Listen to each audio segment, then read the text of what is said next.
be inquisitive, be nosy, be bloody damn nosy, and find out all the shit you want to find out for yourself. Don't rely on other people.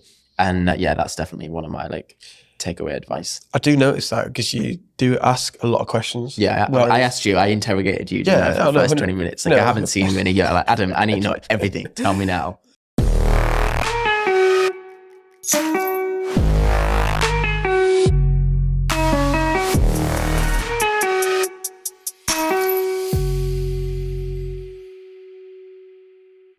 Right, hello, and welcome back to another episode of the podcast Chatzzz.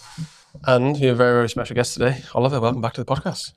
Good to see you. How are you? How was Australia? Yeah, it was really good. Good. Lovely coming back to the great British winter, grey. And you're in Whitehaven, which is sometimes grey most days, to be fair. So.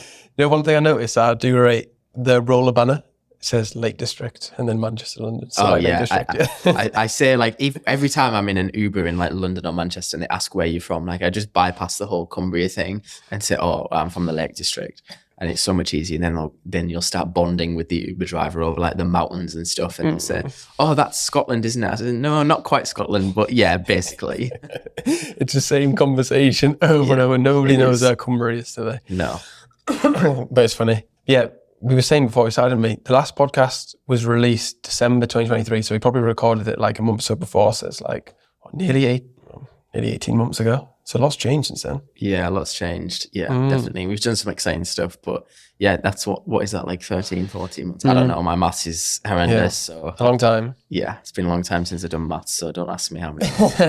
So what have you been up to? Where do we start? What do you want to start with? I know there's a couple of topics you wanted to talk about specifically, but if anybody's watched the last one and is watching this one, what's happened? Yeah, we've continued growing within reason, but as I was saying, Adam, before we kind of went live with this conversation, is I've kind of changed what I want to get out of our agency. So we're definitely going to focus more in 2025 on quality over quantity. I mean, not contradicting myself, we have always focused on quality clients and quality people, but what I mean by that is I'm not really too fussed about numbers, i.e.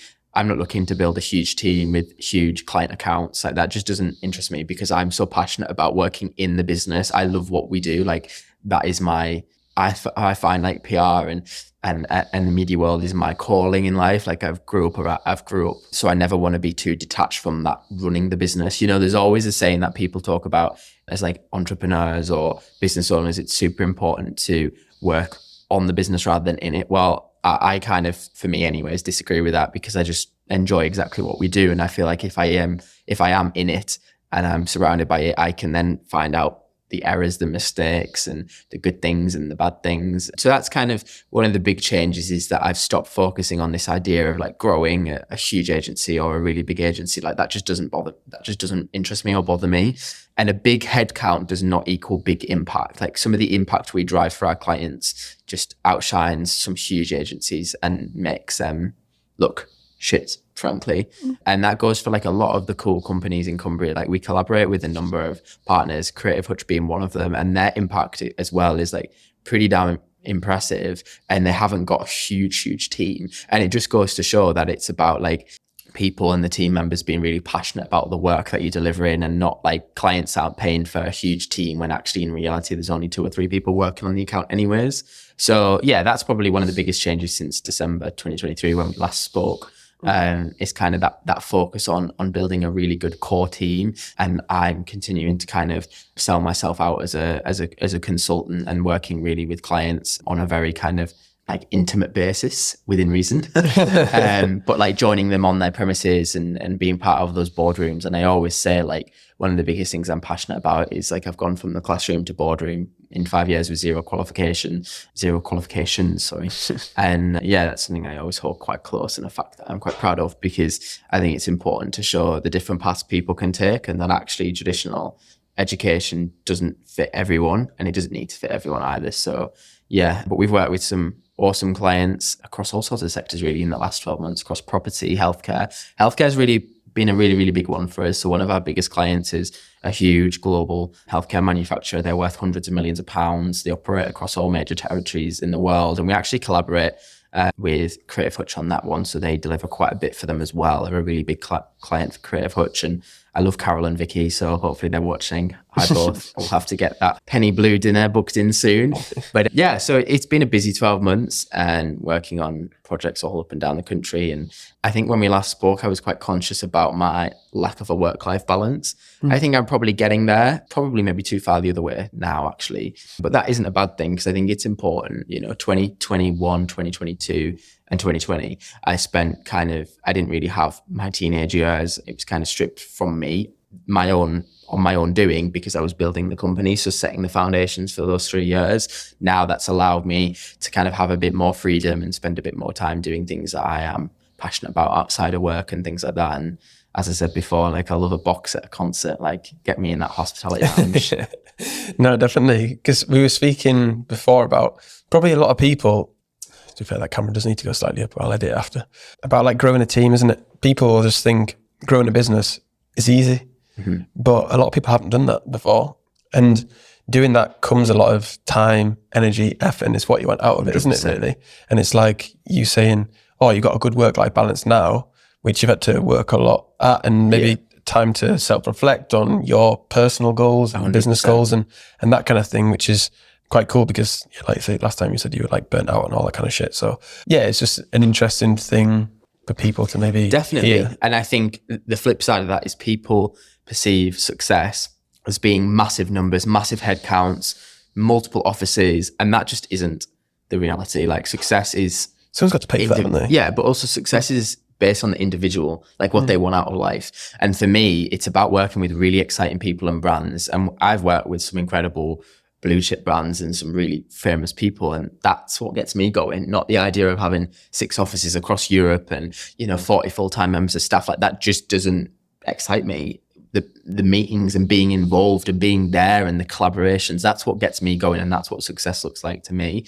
And it's quite annoying, because coming from kind of Whitehaven and West Cumbria, then a lot of the mindsets perceive success as like multiple off, because of the kind of big companies that are around here, supply chain companies to the nuclear industry and things. People perceive success as massive headcounts, a really big C-suite team, multiple offices, but that isn't what success necessarily is. I mean, some of the most famous examples as well are literally like, your Kardashians or like really big celebrities who have massive brands, and they've maybe got like 3 or 4 full-time employees, but they're doing like hundreds of millions of pounds a year in revenue. That just proves everything. You don't, in this day and age, you do not need, tens and tens of employees and things like that. And obviously, however, having said that, it is great building a team, and you build like your own ambassadors, and you build a culture, and you get people into the industry that you're also passionate about. That's something that we always do. Like, we always run a summer internship program. Like last year, we had 6 or 7 people come and join us throughout the summer, at spring and summer, join us in the office, join us remotely, learn about the industry. And we don't have them making like teas and coffees. We actually throw them in the deep end and get them on shoots and get them with clients and understanding the media landscape and things like that, so they can figure out for themselves whether that's something they want to go into. So yeah, but success, going back to that, success is definitely, I think, retrospective to the individual and how you want to get out of life, right? And for me, definitely going into 2025 and 2026, I want to travel more, both professionally and personally. And that's the idea of me being in the business and growing our clients at pace and with the quality I want to be able to travel with them. So yeah, that's definitely on the agenda for this year. Yeah, it's definitely mine as well, because I feel like you can get so caught up in just work, and then you maybe look back, say, if you just worked all year this year, and you look back and think, what did I actually do? Because you don't actually remember a lot of the work that goes into it, but you remember the experiences and the travel, the countries you visited, and the different cultures and that kind of stuff, which I think is so cool. And being able to remote work as well, that's such a benefit. Yeah, for sure. And I think I'm a bit out of touch in the sense of like, you don't actually have like a set amount of holidays as well. So you can kind of just, I don't know, worm your way around. Which is a massive pro, right? But then the outsiders who, like friends and family who don't run their own businesses, they kind of see that as it's all right for you to say because you can do what you want. And it's so small-minded of them to say that, because obviously what we share on social media, like anybody, like anyone who's employed or an employer or a business owner or not, you only really share the 10%, if not less than that, like the good things. Who's going around sharing all the negativity? And if they are, they're usually doing it to gain something, i.e. when celebrities come on and talk about how shit something is, It's to then do an offshoot and do a documentary or have an exclusive interview or build a story. Usually not everybody's showing the shit days, all the troubles and tribulations with running a business and how hard it is. So I would say it's probably the same for you, Adam, but I really struggle with people who see the 5-10% of my life and they think it's all glitz and glam and you've got it given to you on a plate and all of these kind of connotations, which honestly really, really like piss me off big time, because they don't see the other 90% of it and they will refuse to see it. Like they're not interested, they're not bothered what you do in the office or the calls you make when you have international clients and you're on calls till 11, 12 o'clock at night, or you're always replying to emails. Like I have clients who message me at literally all times of the day or at the weekends, and you feel like obliged to answer. And also when you're passionate about it, you do. And you just like, oh yeah, firing off this quick call here, 20 minutes there, half an hour there. And all of a sudden you've spent like 4 hours on your Saturday working. And they don't see that, right? So yeah, there is many pros, of course, to being self-employed, but I think like it runs side by side with the difficulties, right? And you don't find people complaining because like nothing's easy, like nothing's given to you on a plate. And that's my biggest pet peeve, is when people presume that like if you're doing well or you've got cool clients and you're young, they normally think like mommy and daddy are pulling strings or you've come from something. And I don't know about you, but for me, that's absolutely not the case. Like grew up in a council estate in Whitehaven and got a very working class family. And I've literally, all I've done is, I hate the word, but all I've done is hustle. Like I always think the biggest thing that stops people is not anyone else, it's themselves, and it's their own confidence and their own mindset, and it's your ability. That's what holds people back. So yeah, I've never come from money. I haven't had people put money into my business. That's just not something I've experienced. And everything I have in Platinum Live and in my own professional kind of portfolio is me, myself, and I. And that's so cringy to say and so cliche and I guess a little bit arrogant, but no, I've put the graft in, and I think it's the same with you. Like you get out what you put in, like full stop. That's how it is. But yeah, it's so true, because obviously I work in social media every day, and it is a highlight reel, and I personally will share the highlights, but I won't share, say like, well, typically I do have a good sleep schedule, but last night I was up to like 1:30 doing work because I was like, oh, it's my birthday tomorrow. So I want to have the day off. So I need, this work doesn't stop. It's your birthday today? Tomorrow. Yeah, tomorrow. So I'm like, well, I need to get this work done. Yeah. And I'm don't want to work on my birthday. So I've got to fucking stay up late, haven't I, and get it done. You know what I mean? But I will share like, me going to Australia. But it's like, it's give and take, isn't it? And the one thing that annoys me is when people say, oh, you're so lucky.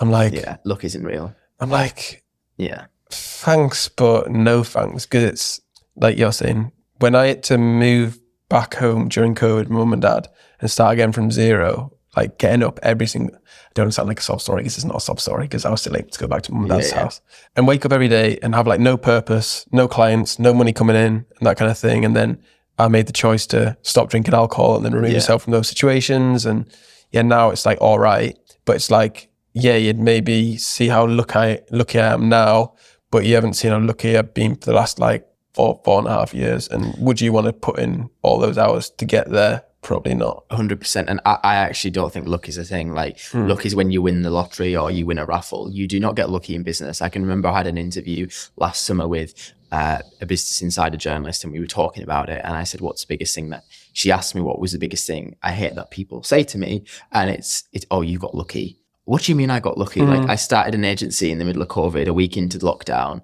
and, spat off the facts, the whole zero qualifications crack. And not saying it, as you said, like as a sub story, but it is true. Like luck doesn't just, you don't just like, it's not like, when they say girls who are models, or they've got privilege, like, no, they've worked, they've grafted their way to the top. Like they've mastered their craft. So have we, right? And that's not luck, that's dedication, that's hours, that's passion, that's the confidence and the mindset to do that, which everybody, in my opinion, is capable of doing. I can remember when Molly May very controversially said, we all have the same 24 hours in a day. Now, take away, like, I think what she meant is those who have, that setup over, they have a house and a Wi-Fi connection, and those who are privileged to have that, which is a massive percentage of the UK. Obviously not ignoring those who don't have access to those things. Of course, that's a different thing on itself, but she meant most of the people. Very well said, very neutral. Most of the people watching that YouTube though, or that podcast, have social media, therefore have a Wi-Fi connection, a phone or an iPad or a laptop. And that's what she's saying. She's saying you do have the same access in a way to the World Wide Web, to technology. And that is single-handedly the most powerful thing, which can supercharge people's careers, people's businesses.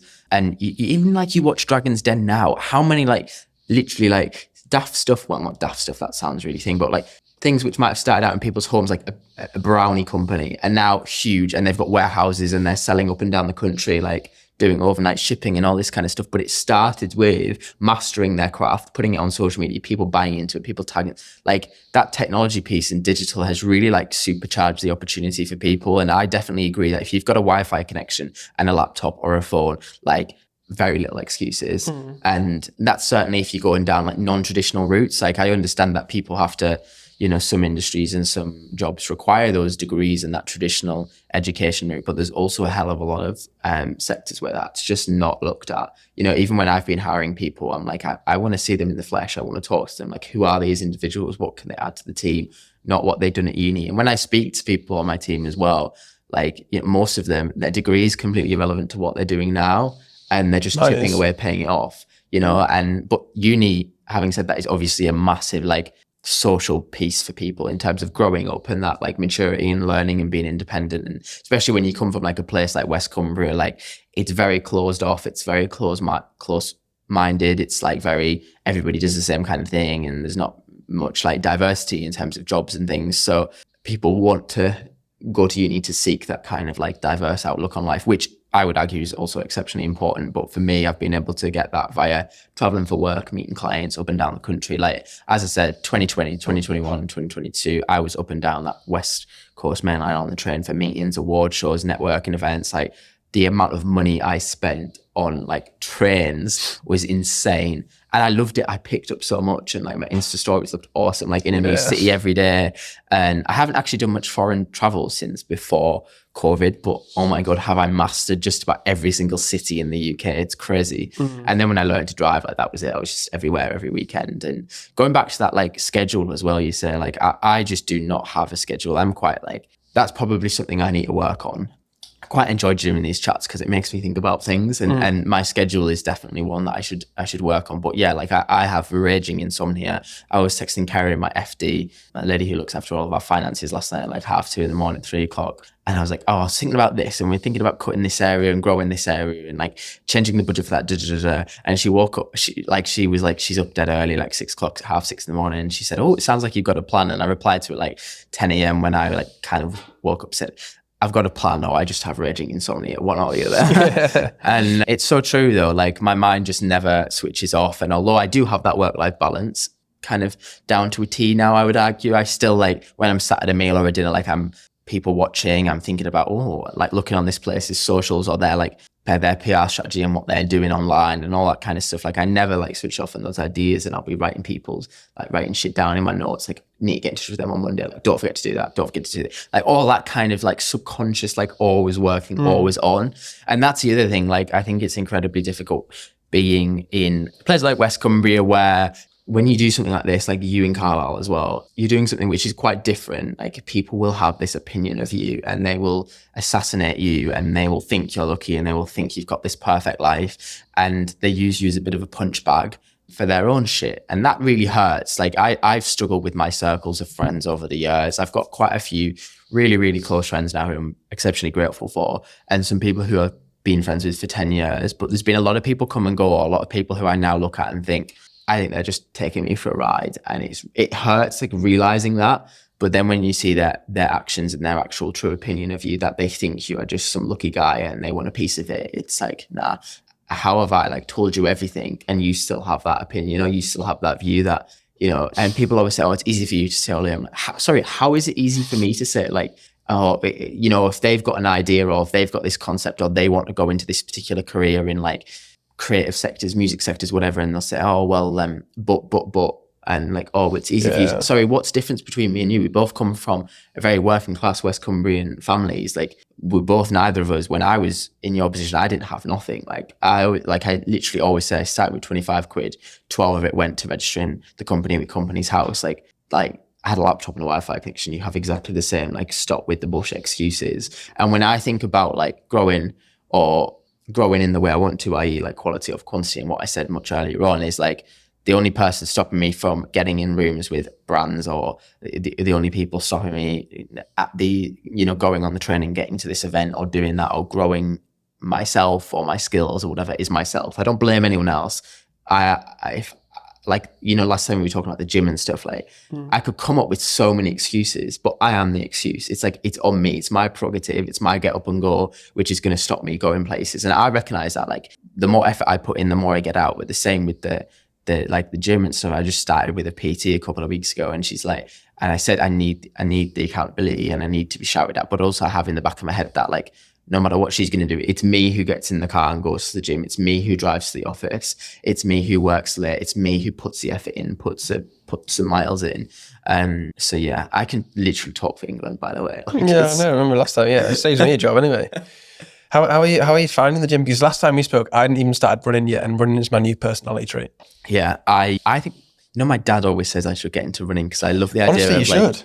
Yeah, so good. And like for mental clarity, yeah, and that, and seeing different things, like going for a run around the neighborhood. Like I live in a little village south of Whitehaven, so I don't actually live in the town. I say south of Whitehaven is like 25 minutes away, but whatever, we roll with it. The journey to the office can sometimes be pretty jarring when I get stuck in the Sellafield traffic, but yeah, like there's a lot of beautiful like surroundings by me, so I definitely think I should get into it. But yeah, the gym, it's been like 3 weeks now, so it's hard. Like the legs have been killing a little bit. I can't even talk about this because I give myself the ick. Like I'm just not a gym person at all. Like get me, I have Friday club with one of my best friends, Will, and we go for dinner every Friday, and like Will's like a fairly ripped lad, and I just find it hilarious. Like he can like literally eat what he wants. And yeah, that's always good. And that's like one of the things I've definitely integrated is like going for food with Will on a Friday and like stuff like that, like quite routine stuff. And yeah, I look forward to it, especially when it gets to Thursday or Friday and we're like, where should we go? And like, we were pretty crazy the other week, I can't lie. Like it got to like 4 o'clock on the Friday and we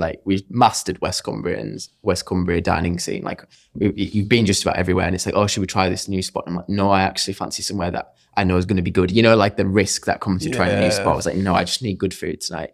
So it was like 4:30. I said, Will. And he went, yes, Oliver. And I went, should we go to the Ivy in Manchester? So we literally drove. I picked him up at 5 o'clock from Whitehaven and we drove to Manchester for the Ivy and drove back again in one night. Like that is like, everybody was laughing at me for that. Like, what the hell are you doing, Oliver? I was like, I just love the Ivy. Like, I just know what I'm getting. It's good food.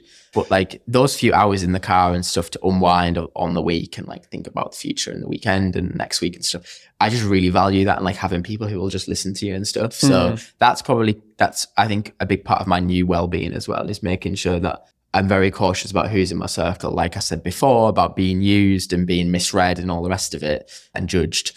But I think I've got some really solid people now who I can speak to and open up to and ask for their honest outsider opinion and stuff like that and go for crazy dinners with. But yeah, the gym is going well so far, touch wood, but I'm not going to sit here and praise myself. Like, yeah, people can give me praise in 6 months' time. Not now. I don't want people like, oh, that's great that you're doing it. No. Like, go away with that. I need the results first, oh yeah, great, we'll see you there in a few months and only like that kind of shit. Like, I'm not happy with just turning up once, twice, 3, 4 times or whatever. Like, I need the consistency needs to build and that like my own motivation. I don't like relying on other people's validation or like gratitude. Like, nah, that's not for me. I've done that in the past and it's a rocky road to go down. This is a random question, but I don't think I've ever been to the Ivy. I've been to Ivy Asia, but I don't think I've been to the Ivy. The Ivy is good. I call it like this. I don't know whether this is controversial, but like a middle class Wetherspoons. Some people are like, Oliver, you are so tone-deaf. I think it's great. It's very safe. It's like a safe option. Like the menu is very eclectic. Like, you know, you've got your British classics and your chicken Milanese, that is the best one, or like shepherd's pie, or like, you know, like a few pasta dishes and steak. And it's just good. It's just good food, good vibes. The service is exceptional. They always make a very big effort because the Ivy staff tend to probably make quite a bit on tips, the clientele that are in there, especially the Manchester one. You're like, it's just like footballers galore, and like, and then when you go to London, you sit there at 1 o'clock. I love it because I just sit there and like just eavesdrop. Like, I just love the conversations and things. But you literally get all sorts of people in there, like of all ages. But very good. You should definitely try it. I haven't been to the Ivy Asia one yet, but I've heard it's okay, a little bit overrated. I prefer Mizu. Yeah. Have you ever been to Mizu in the Door Falls? Yes. Yes. So good. So good. Yes. Yeah, Ivy Asia's okay. I've been there maybe 2 or 3 times. One time, The service was terrible. Really? We got our drinks before our food, and then our food just never came. And then they said, "Oh, we'll give you comp drinks." They didn't bring the comp drinks. We were like, "What?" Then we get the bill, and we're like, yeah, it can be like expensive. Yeah. And also I think it gets really busy, like, you know, where, and then they're just like, they've got a lot of staff on the ground, like, so that's not an excuse, but they're big restaurants. They are big, but they've got the capacity to do the output. But yeah, I am a bit of a food connoisseur. Like, I love going out for dinner and all that kind of stuff. And yeah, I'm pushing the boat with my taste buds as well. So like, I've massively improved my taste buds recently. So yeah. And then let's go back to, because one topic of conversation we wanted to talk about was from 0 qualifications to 21, wasn't it? Yeah. In the boardroom. So if somebody's like listening and they're say 16 or 18, you should leave school at 18 now? I can't remember. Yeah, you leave school at 16 unless you stay on for like college or whatever. So if somebody was similar age and they were thinking, oh, well, I don't want to carry on at school, I don't want to go to college, how can I do something like you do? What would be some, I don't know, some pointers or some guidance that you'd say to them? Because I was speaking to, I can't remember who it was, somebody the other day, and they were saying, oh yeah, me or my friend wants to have their own business, but they don't know what business they want to start. Because I feel like that's such a stereotypical thing. I want to be a businessman, I want to have loads of money, but they don't know what business they want to start. So if somebody was 16, 18, even 21 finishing uni and they're stuck and they don't really know where to go, but they want to have their own business or do their own thing, what kind of things would you Yeah, say? the first thing is like, I don't believe in the idea of just wanting to be a businessman because they've then been sucked into the 10% that they see. Because if you see the 90%, they wouldn't be saying that unless they're really passionate about something. So if somebody just wants to run their own business because like they want to go in at 11 a.m, like that's just not going to work first and foremost. Like I don't get me wrong, I go into the office late, but I'm incredibly passionate about what I do. You tend to find that with people who are building their first few businesses is that they actually live and breathe their service, their offering, their product, whatever. You have to literally like be obsessed with your service, be obsessed with your industry or your offering. Like you just have to like when I started, when I was a kid, I used to read so many newspapers, like a proper geek. I'd love a little newspaper. I'd love like the Daily Mail, like I'd just consume it all, like TV news stations, and I'd volunteer with the like media outlets when there was elections on, and like I'd interview politicians, or like I spent a week on. I was obsessed with Radio 1, and I still kind of am, but I don't listen to radio as much now, especially when you've got like Apple CarPlay. It's like Spotify, please. Yeah. Whack that playlist on, bit of Chris Brown, bit of Rihanna. But God, that's quite controversial saying Chris Brown and Rihanna in the same sentence. But apparently they've like... I don't even think of it like that. Yeah, but apparently they've like squashed their beef and they've both come out and said we were both idiots. But anyways, enough about pop culture. Like I wanted to be on Radio 1 by the time I was like 2021. And I spent a week on Radio 1 when I was just turned 16 with Adele Roberts, and it was on the run up to the Brit Awards. And again, I've been obsessed with the Brit Awards for years and years and years, and kind of consumed all the media around it, the buzz, the PR, like how the artists develop their PR out of it, and how they like capitalize on award shows and red carpet and press junkets and stuff like that. So I've lived and breathed what we do in terms of that PR and media offering for years. I am passionate about it. So that's the first thing is like, if you want to be self-employed or you want to have your own business, like what are you genuinely passionate about? There is no point starting something that you do not give a shit about. If you're looking at a cash grab, like question things like money favors like passion and commitment and time and energy. That's just a fact, and I will argue with anyone about that. But then obviously if you spot a good opportunity and you're like, you think if you've got that entrepreneurial mindset of flipping a book or flipping a product, then okay, fair enough. But you know, when you were saying like people who, I want to have my own business, but they don't have a clue what in, like you need to work on that first before thinking you should have your own business. There's nothing wrong with being an employee and like, you know, building your professional career or being a consultant or whatever. Like you can get freedom with that as well within reason. But I think it's about that own personal discovery. Like, what am I passionate about? Like, I scroll TikTok and I'm obsessed with like the TikToks about fashion, or like I'm really into streetwear, or I'm really into this kind of music, or the behind the scenes of football. Like, how does that work? Or the commercial side of these like front facing consumer things like holidays or football or rugby or whatever. Like figuring that out is probably the most important part. It's like that whole personal discovery piece and not rushing as well. Like I am sick of like this idea that young people have to just rush into like sixth form options, uni, go, 100 mile an hour. Like you got to know what you want to do. Why? Like you're still so young, you're still discovering yourself. Like, although I'm obsessed with what I do and I think it's my calling in life, I've developed so many other interests over the years, and like developed like a passion for other artists or other like creative sectors and things. And I'm sure in 10 years time, we sat down, like I've probably pivoted or I've probably, you know, found a new passion, which I've turned into a business. And I think that's really important in that, you know, we don't have to rush things in life. You only get one life, and it's make it worth living, and don't rush into stuff and regret things. And I'm a big believer in like live with no regrets. Like what's done is done. Don't overthink it. But then I also say like, oh, tomorrow isn't guaranteed, which is slightly contradictory to the whole like don't rush and don't run into things, because people are like, oh, like you don't know how much time you've got left. Like, okay, yeah, but if you went by that analogy all the time, you know, you wouldn't spend your weekends dossing around and doing square root of F4, would you? So yeah, what I would say to young people is like, there's probably a lot of external pressure. Parents, school, parents only want what's best for you usually, but the school, they're going off what they're telling everyone else. They tell everyone the same thing, like you have to conform and things. And certain industries, like I am not anti-establishment. A lot of people get me like and think I'm anti-establishment and like so against like mainstream education. I'm not. Both my sisters are uni educated. People on my team have degrees. My friends were at uni. Like I am not against it at all. I'm just, everyone's very different. And I don't agree with like the traditional mainstream kind of secondary into like sixth form and stuff, where it's not, you're learning, yes, but then you're also just a number. It's like an exam factory, and you have to do everything that everyone else is doing. Some people do not excel in that exam environment, in that like sports hall, sitting there in the cold, like you've got an hour to do this test. Some people's mind do not work like that, and they, I think, should be championed and allowed to express themselves and go through different routes. And not everyone's path is the same, basically, is what I'm trying to say, because I do like talk for England and mumble quite a bit. But what I would say to my younger self is what I'm saying now, I kind of thought when I was younger anyways, but to somebody who isn't thinking like that, is definitely like, don't rush. And gap years and travel years, like absolutely take them. Like I'm all for that. Like learn to like express yourself and find out who you are, and don't like put yourself in a corner and put yourself in one particular box because your mates are doing it, or you think you've got to, or you're being told that those kind of careers don't happen to people from West Cumbria or small areas or wherever you're from. Like that is not the way to think. Like you can make anything happen in this day and age. Like we work with clients who are headquartered in Washington and America, and we've worked with clients all across Europe, and we're in Whitehaven. Like it's same with you, Adam. Like the world is your oyster with one of those and a Wi-Fi connection. But yeah, the biggest thing is don't rush and don't be pushed down certain routes. If you are genuinely not comfortable, push back. This is your life and it's your destiny.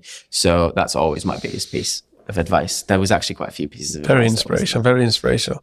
But I do agree, because I remember when I finished uni, my degree was hospitality management, if people would like to know. So very relevant to what I do right now. It's falling. This mic violently has so much. And I remember I had like one graduate scheme. I was going to become like a hotel manager, and then I pied that one off, then went to get another one. And obviously my parents wanted the best for me. So then when obviously they were younger, that's the best thing is go to uni, get a graduate scheme and whatever. And this graduate scheme was in Aberdeen.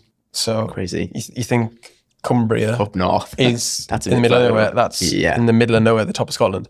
And I just remember thinking, like, I just don't want to do this. Yeah. And then I remember emailing, because I was working at this job in a hotel. I remember emailing saying, yeah, sorry, I'm not doing the job. And then falling out with my parents because they were like, oh, blah, blah, blah. You shouldn't be doing this. And I went back down to Cardiff to do events. And then if I didn't do that, God knows what I'd be doing right now. But that's the thing where I know my parents had my best interest because they just wanted a safe and secure graduate scheme. Yeah, for sure. But I knew like deep down that was just not for me and not what I needed to do. So yeah, that was hard because I was 22. It's older than you right now. Yeah. And I just think, yeah, that was probably the best decision I ever made. But at the time, it was fucking horrible because all I wanted to do was just please my parents. But you can't do that all the time. A lot of people want to do that because you know your parents love you and probably have your best interest at heart. And arguably they are wiser, but times have changed as well. 100%. I always say that. They're, not everyone's obviously, but when they were, say, our age, they probably given the advice what was best for them at that age. Whereas now, shit changes every fucking year. Yeah. It moves fast. So you only know what's best for you. And you only know what's best for you at the time as well, isn't it? And you can't see into the future, unfortunately. But yeah, I think that was a good piece of advice that you gave, and I definitely agree because I can relate to that 100%. Yeah, because if I didn't take that advice, I'd be in some hotel, random place, probably being out that miserable, just thinking. Or building someone else's dreams or pockets. Yeah, exactly. So, yeah, it's a good thing. And I think if I was to give advice to somebody younger, like just starting out, it's like do something that you really enjoy. Yeah. And it doesn't feel like work. I sometimes say to people, what would you do if you didn't have to work, money wasn't an object, and then just do that and try and make it into a business? Yeah, for sure. And you could probably, most people could probably replace their own income if that's, I don't know, 25, 30K a year, replace their income by doing that in one way or the other quite easily and probably work less. Yeah. But it's just, I understand it's like confidence and then it's the groundwork as well. Like people sometimes are scared of putting in the initial groundwork, and I think building your foundations is the most important part, and it's the hardest few years or the few months or whatever. Like, as I said, 2020, 21, 22, my social life just did not exist. My young friends just they didn't put time into me. I didn't put time into them. I just missed out on that whole, like literally 16, 17, 18, going into my 19th year. I have very little memories with people my own age from that time, but I have memories with some of the biggest celebrities in the country, red carpet events, award shows, like, you know, and that was building the foundations of putting myself on the line and being the tiniest one in the room. And that sometimes hurts your ego as well. Like, but I always say that I think it's so important I get quite fed up with, this is like verging on arrogance, but it's me being basically real. Like if I'm having dinner with my friends, like 9 times out of 10, I've probably got the most interesting job, but I'm sick of being that person. Like I want to be like the poorest in the room. I want to be the least interested in the room, because that's how you learn, and that's how you, like, I want to be sat around a table with people who are 10 times me all the time, and because you take so much from them, you know. And I don't just want to like dish out advice. I want to receive, like, get those vibes and think, yeah, look, he's like 20 years older than me, and he's proof that his life, you know, he's put in the graft, and it's been difficult and it's been a bloody roller coaster, but look at the stuff that he's saying. It's what I think, and he's proof that it's the case, right? Like, I'm sick of being I'm sick of being like fairly interesting in the room. Like, I don't want to be interesting, like, and people probably don't think that. I would think that, but I do. Because I get very motivated and inspired by other people. Yeah, I know what you mean. I think that's a beauty for me as well.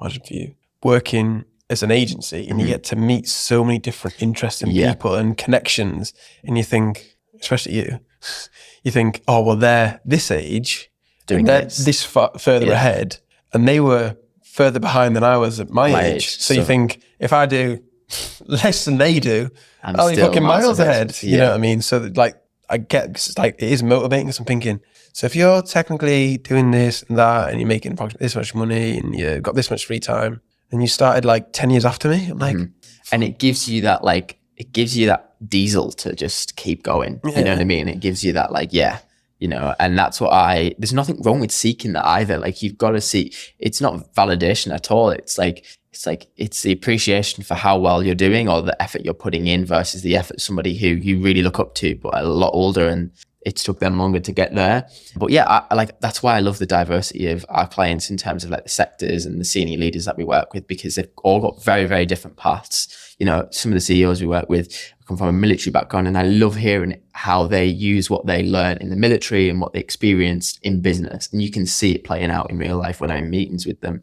That for me is incredibly powerful. And like, obviously I look up to anybody who's fought for the country, but that's one example. And then there's other people who have been lecturers and they've been in-house, in agencies, and now we deal with them, and they're the director of comms at a company, and that journey and who they've worked with and the events they've been at and the awards they've managed to pick up. And it just is that like motivation that, I'm, you know, I can do this, and I'm already doing it.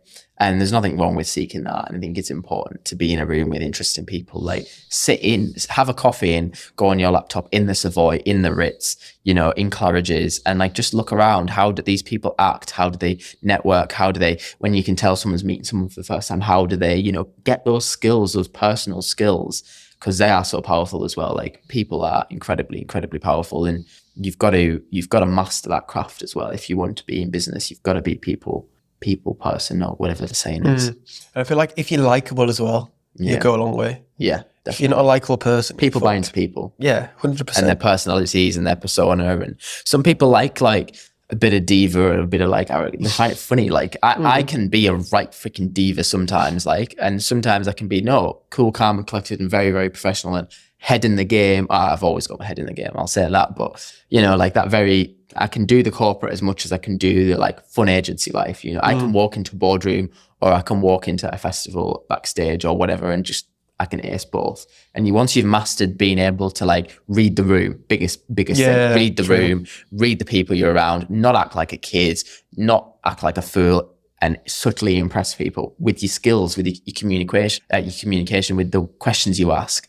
And that's the other thing, like shoot your shot. Like people do it on Tinder, people do it on Instagram, whatever, literally do it in business. Like, you ask 10 people and one person says yes, well, you haven't lost out, have you really? I'm always messaging people I look up to on LinkedIn and like, oh, can I have 20 minutes? And normally they'll say yeah, like of course, because they usually see their younger self or whatever. Yeah, because if you shoot your shot and they say no, you're still in the same position you were beforehand anyway. So who cares? And inquisitive, however you say this word. Inquisitiveness. Yeah, inquisitive. Whatever. Check, yeah. Basically, nosiness. My primary school head teacher, Mrs. Lizelle, she always taught me this. It's not being nosy, it's being inquisitive. And it's so true. And I have literally, since she said that, wow, that is my, oh no, I'm not nosy, I'm just inquisitive. And that knowledge is power. That information gathering, that contacts gathering, be inquisitive, be nosy, be bloody damn nosy and find out all the shit you want to find out for yourself. Don't rely on other people. And that's definitely one of my like takeaway advice. I do notice that because you do ask a lot of questions. Yeah, I asked you, I interrogated you for the first 20 minutes. Like I haven't seen you in a year. Like, Adam, I need to know everything. Tell me now. No, but it's like you say it in like a, I don't know, like a charismatic, nice way. Yeah. Because then, not that I don't want to answer, but you feel like you have to answer. But if you positioned it in a different way, you'd be like, why are you fucking interrogating me? What do you want to know? I feel like you've got an agenda. But it's like you say, if you're a bit charismatic and you ask it in the right way, then people are going to reply and maybe give a little more as well. Yeah, for sure. And it's how you build relationships, like professional and personal relationships. It's really important. And it's just framing things right. And again, reading the room, reading the other person and like knowing how they vibe and vibe with them, be on their level as well, If someone's very corporate, but they're very interesting, go up to that level. But also, I would say never don't be yourself. Like you've got to be yourself within reason, but you've got to read the person, read the room, read the environment. Like environment's massive. Like remember where you're at and stuff. So yeah. I feel like as well, over the years, I've found that whatever I radiate, I'll attract as well. Yeah. So when I first started out, I'd probably get like the shit clients because I was like nervous and like, just need a little bit of money here. But you need that portfolio and you need the money, don't you? So. But then the older I've got, I feel like, the more confident I am in myself and then the product that we offer and that kind of thing. And then all our clients now are sound. And I'd like to think that I am sound to them too. So it's just like, we've got that good, relatable relationship. And that's why when you were saying about long-term relationships, that's why I feel like pretty much all of our clients, most of them are at least over a year, if not the new and that kind of thing. So it's an ever evolving game business, isn't it? You can always learn something new. But we'll see what 2025 is to bring. For sure. Yeah. We're nearly at the end of February now, aren't we? I know, it's fucking crazy. I don't know where the time's gone. Got back at like end of Jan. And then I was like, oh my God, January's been so fucking long. And I'm like, February's over just before I know it. It's a short month though, isn't it? Yeah. So what would you say then success is for you right now? Because you said that's a big priority this year. Meet more people. On a personal level. On a personal level. Yeah. So definitely meet more people. Find out my true circle. I think that's going to be a massive part of 2025 for me. Focus on quality over quantity. Like I can fill a room or a venue for a party, no problem at all. But hopefully not everyone's listening to this, but like 5% of them probably are the people who I truly trust. And that's not a bad thing. Everyone's the same. And give as much as you get. That's going to be something that I'm really going to kind of hone in on. Like if people don't tell me everything, why on earth am I unloading everything to them? Like this is a two-way street. Like why am I being vulnerable with you and you're not being vulnerable with me? Like, So that's definitely on a personal level, like finding those people that you can be real with and who will be like, have their back and you have their back, but them tell you when you're out of line or I'll tell them when I don't agree with something. Like that is so important.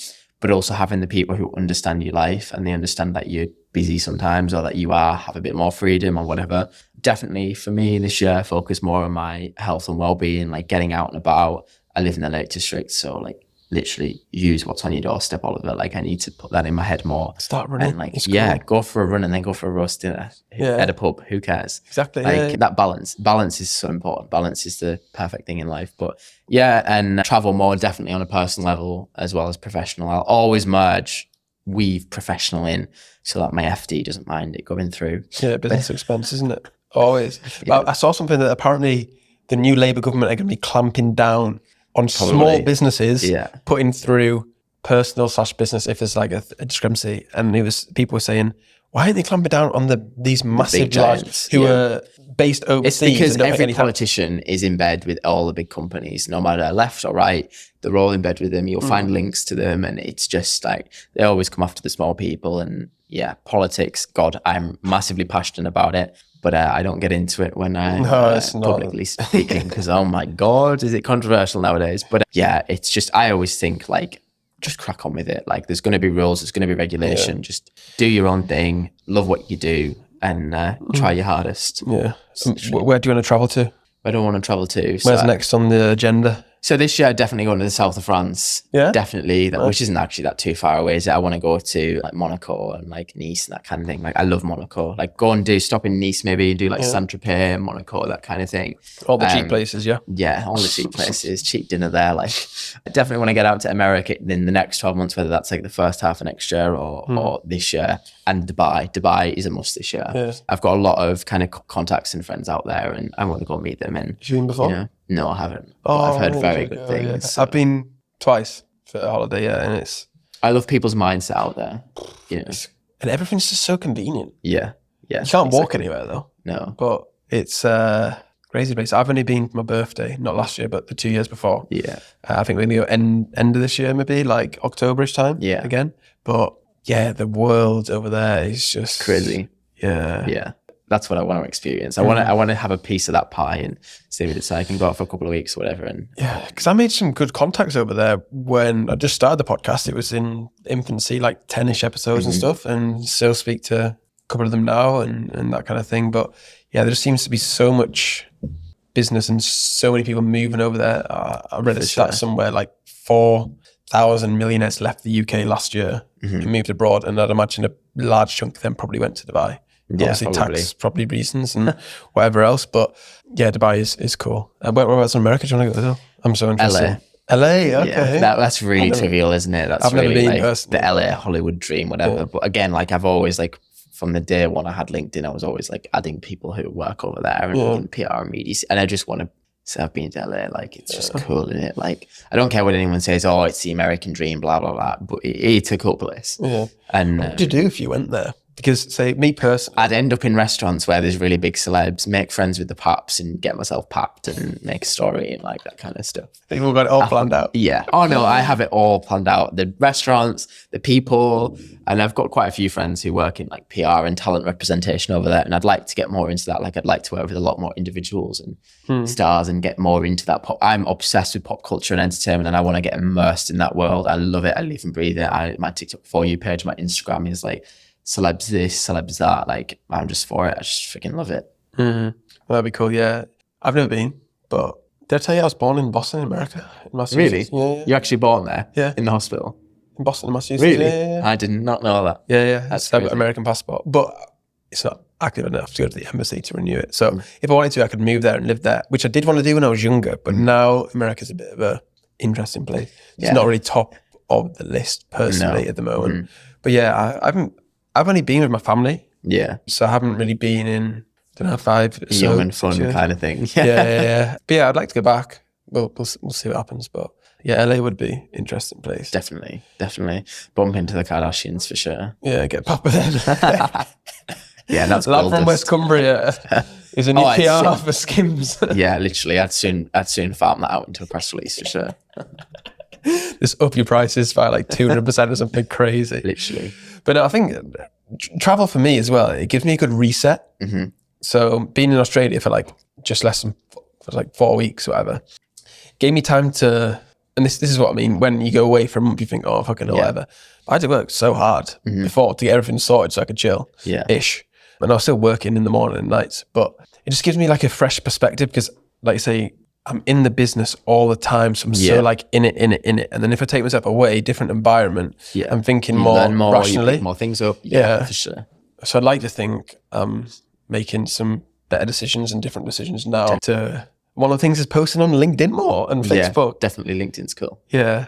Because I was thinking, and doing the podcast as well. Yeah. Because back in the last year I stopped because I was using the excuse I'm busy with work. Yeah. Which it's like, I feel like if I stop doing... Nobody's too busy, are they? No, it's priorities. Yeah. And also, I feel like if I stop doing the basics and the fundamentals that got me to where I am now, and then all my clients leave me, I'll be thinking, well... You should put more effort into your own personal brand and your own personal stuff. And be making new connections or building better relationships and that kind of thing, really. So it's definitely been good for me. It's expensive, but it's worth it.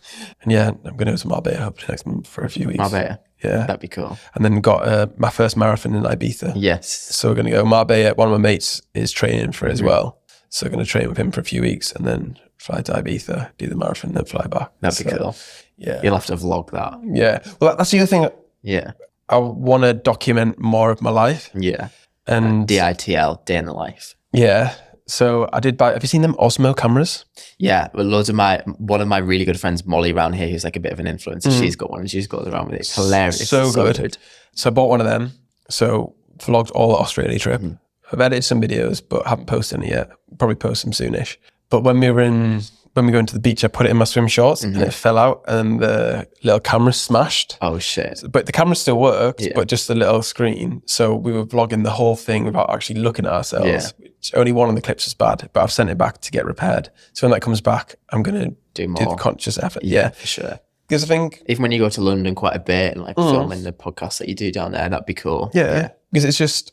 My normal is my normal. Yeah. Whereas but other people like, that's quite cool. Yeah. And it's like just making it easy. Because one of our other clients, he's going to start doing it because he's building a really cool brand. You know Kendall Minko? Yeah. Yeah. So he's wanting to do that at the moment. So we're giving him a bit of like a thing to do himself, or whatever, to follow. But it's like, selfishly, I'd love to look back at that in 5 years' time and think, fuck, remember when I was doing that? Yeah. And I'm like, oh, either I'm on the streets or I'm doing so much better now. And that's interesting that I had to do that then. Because just documenting it for a selfish reason is so cool. For sure. I documented a lot of videos, 2021 maybe. I've hidden them all on my channel because it's the podcast channel. Yeah. I look back at like me and my mates like going to Dubai and going to Marbella and I think, fuck, I was having so much fun, but I'm like, what was I doing? Yeah. So you should do it as well. Yeah, should. Get a little Osmo. Yeah. Like 600 quid. Molly was trying to get me to get one. Like she goes around with it all the time. It's quite funny. Because people would find it so interesting. I find it interesting. I'd watch it, 100%. I feel like some people would like, they'd love to see the behind the scenes rather than that just 10%. Show us everything. Like, it's so interesting. Getting out of bed, driving in the car. My road rage is quite funny, actually. Can't lie. I'm either like having film and drive. I'm having I'll have someone else film. I either have like full blown road rage or like I'm having a bit of a concert. It's like one or the other. It's not. There's nothing in between. But I think, or racking up speeding tickets. That's a problem for me. I don't think you'd had ones when it was. No, I have now. I've got. Oh no, I'm meant to say how many points I've got on my license. I've got 9. I've got 6. There you go. That's okay. But I'm like 21. Yeah. My insurance on my new car was just over $4,000. Yeah. $4,000? What car have you got? It's out there. Oh, I have to show me it. Yeah. It's nice. It's fast, like too fast. I didn't even look at the speed of it. When I was in the showroom, I really like the guys at Lloyd's. They're like proper cool. And I'm bothered about like the tech, the look, like, and then we took it for a drive and it was like, yeah. And then when we got back to the office and Lindsay was like, have you done an insurance thing? The first insurance I put through was like over £8,000. And then I went on Money is Saving Expert and it's all about your job. So I put in what job and because I'd put in like company director in the marketing industry and it said like put like press officer or something and it knocked it down to just over 4. Oh, crazy. How many people fall for it though? Yeah, you know, it's insurance is just a joke in this country. £350 a month. Yeah, it's heavy. It is heavy, like very heavy. So no more points for Ollie. No more points. I had to do a speed awareness course the other day. Yeah, I'd done one 2 years ago in my first year. Every 3 years. Okay, so you can get on next year. I'm fine now. So you'll be all right. But yeah, I get 3 points taken off next month, so I'll be down to 6 for you. Cool. It's hard though, because it's all relative, it's my own fault. But last time I got caught speeding, I was driving back from London to Carlisle, which is obviously a long way. And 9 o'clock at night, 10 o'clock at night or something, driving down the motorway. Have you seen the variable speed limit cameras? Yeah, they were a nightmare. Yes, I'd like zoned out because I was just like, whatever, no cars on the road. I was going 70 and then went through, bang, speed thing, the light came on, and I was like, fuck. But I was on 70. I was like, what? And then the thing came through. I was going 70, and it was a variable speed limit of 60. And I was like, fuck's Yeah, it's sake. crazy. But you see all these people going like 100 miles an hour and never get caught. And I'm like, if you do go in like north of Manchester, you're fine. Yeah. It's fine then. But it's like the Birmingham to Manchester. and it's always like if you're like 5-10 mile an hour over on it more, like it's just crazy stuff. It's like, yeah. But anyways, I should concentrate more. So yeah. Right, let's round it up then. What else have we got to say to people? How can we conclude this episode? I feel like we've talked about a lot. Take no shit from people. Yeah, it's true. Find out your passions. Definitely, like, do your own personal discovery. That's not gay. That's just important to do. Like, find out who you are and all that kind of stuff, and narrow that down. Don't rush either. Like, what is the rush? And yeah, like, network, meet people, read the room. Like, always ask questions, be inquisitive. Like, that's one of the biggest things is like inquisitiveness. Be bloody nosy, like find stuff out that you didn't know, like learning, and knowledge is power. Knowledge is absolutely power. So they're my takeaways. And everyone's journey is different. Success looks different to everybody else. And it's very much how the individual perceives success in their life, their journey, their book, I guess. Yeah, and don't compare yourself with people as well. Yeah. I do find myself doing that sometimes. I'm like, use it as motivation though. Because I'm like, definitely. They're doing well. And I'm like, oh, well, I could do that as well. Yeah. Like, what are they doing? And then like For sure. looking at either their social media or their businesses and thinking, okay, that's interesting what they do. Maybe I can apply it to mine. Because it's easy on social media to be like, oh my God, they're smashing it, the 5-10%, whatever. Yeah. But it's like, what goes on behind closed doors? Yeah. And also keep your circle small as well, isn't it? Yeah. Keep that circle small. Yeah. Because I find it as well now, especially last year when I've got a bit busy with work and I have less free time. It's like, what do I want to spend that free time doing? And who do I want to spend it with? And For sure. like say, certain friends, you're going to have certain conversations with and you think, yeah, that's cool. But it's like, is that motivating and inspiring? But yeah, you don't have to be motivated and inspired all the time, do you? And you can talk about football and whatever crack and stuff. But it's like, surrounding yourself with those people and being able to have those conversations that like keep me going. And that's what gives me energy, you know what I mean? Yeah. So yeah, my circle's definitely got a lot smaller. But like you say, it's have those deep conversations, which is, I think life's all about really. Yeah, for sure. Getting deep now, but yeah, I think, and also It's true. It's true though, definitely. Yeah. And where can people find you, follow you, gain? Instagram and LinkedIn. They're like my kind of like accessible channels. Instagram, I don't really post too much, but LinkedIn, but I'm accessible on both of them. So I post snippets of my life for sure. So find me on there. And yeah, like anyone wants to get in touch, feel free. Right, everyone, if you've been watching on YouTube, make sure Cheers. to Thank you. like the video, comment favourite part, subscribe. If you're listening on Spotify, Apple, make sure to follow the podcast and leave a 5-star review, and we'll see you next time. Bye. Bye.